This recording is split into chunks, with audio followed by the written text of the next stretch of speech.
Les valeurs du Ramadan avec Bachar Al-Sayadi. Bismillahirrahmanirrahim. Alhamdulillahi Rabbil Alamin. Wassalatu wassalamu ala Sayyidina Muhammad wa ala alihi wa sahbihi ajma'in. La dernière fois, je vous ai informé que le prophète Moïse, alayhi salam, il a eu envie de faire partie de la communauté de Muhammad, alayhi salatu wassalam, quand il a vu les qualités et les points positifs dans cette communauté, la communauté de Muhammad.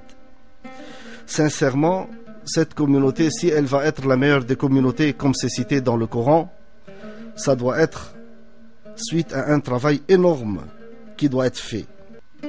Au moins, il y a 3 ou 4 éléments à travailler. Le premier, ibadatullahi fi ardillah. Un rôle intéressant et important et primordial, c'est d'adorer Allah Azza wa Jal dans la terre d'Allah, parce que c'est Allah subhanahu wa ta'ala qui a créé la terre, qui a créé l'univers, et c'est ingrat envers Allah subhanahu wa ta'ala de vivre sur cette terre sans l'adorer. Et dans cela, Allah subhanahu wa ta'ala, il nous a informé à travers sa parole divine, à travers le Coran, qu'il nous a créé, et il a créé les djinns dans le but de l'adorer. Et dans un autre verset, il vous a créé de la terre pour la faire exploiter.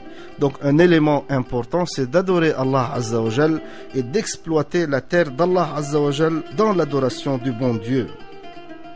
Une deuxième qualité de la communauté musulmane, que cette communauté, c'est la communauté de la justice et c'est la communauté du respect d'autrui. Dans cela, Allah subhanahu wa ta'ala dit dans le Coran: لا ينهاكم الله عن الذين لم يقاتلوكم في الدين ولم يخرجوكم من دياركم أن تبروهم وتقسطوا إليهم إن الله يحب المقسطين.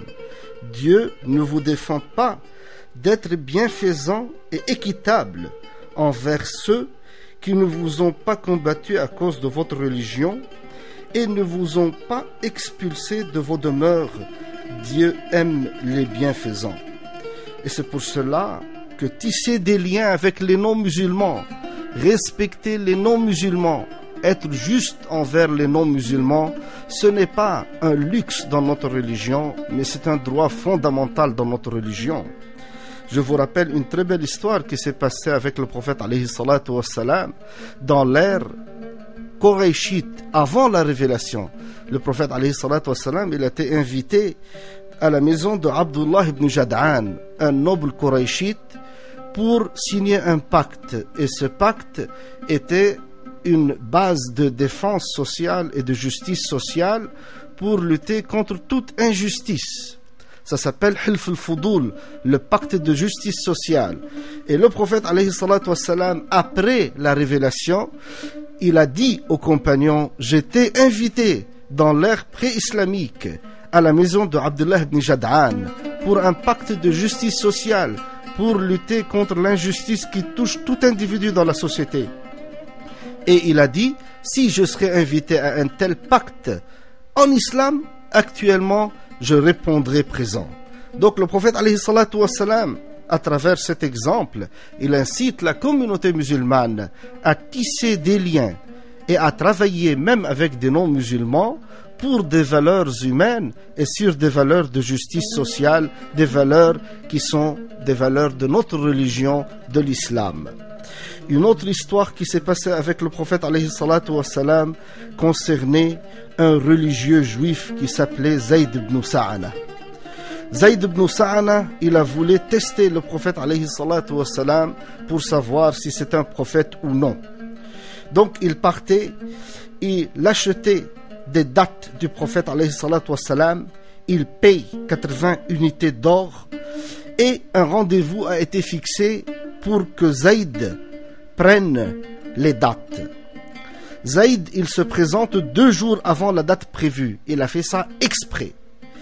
Et il a demandé au prophète alayhi salatu wassalam de lui donner la marchandise. Et même il a accusé le prophète alayhi salatu wassalam qu'il ne respecte pas son engagement parce qu'il a voulu voir la réaction de Muhammad sallallahu alayhi wa sallam. Omar ibn al-Khattab, un compagnon, il était à côté du prophète sallallahu alayhi wa sallam et il a voulu intervenir avec force parce qu'il a trouvé le prophète humilié. Et là, le prophète alayhi salatu wa sallam, il a dit à Omar ibn Khattab, non, on n'attend pas ça de toi. On attend de toi que tu me demandes que je serai souple dans ma façon de parole et que tu demandes à Zaïd qu'il soit respectueux dans la façon de demander.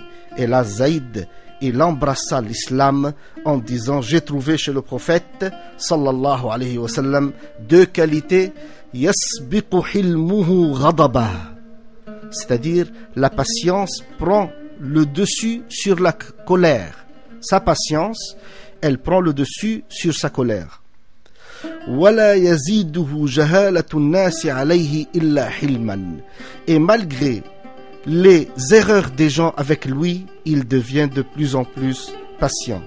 أسأل الله تبارك وتعالى أن يتقبل منا ومنكم صالح الأعمال وصلى الله وسلم وبارك على سيدنا محمد وعلى آله وصحبه أجمعين.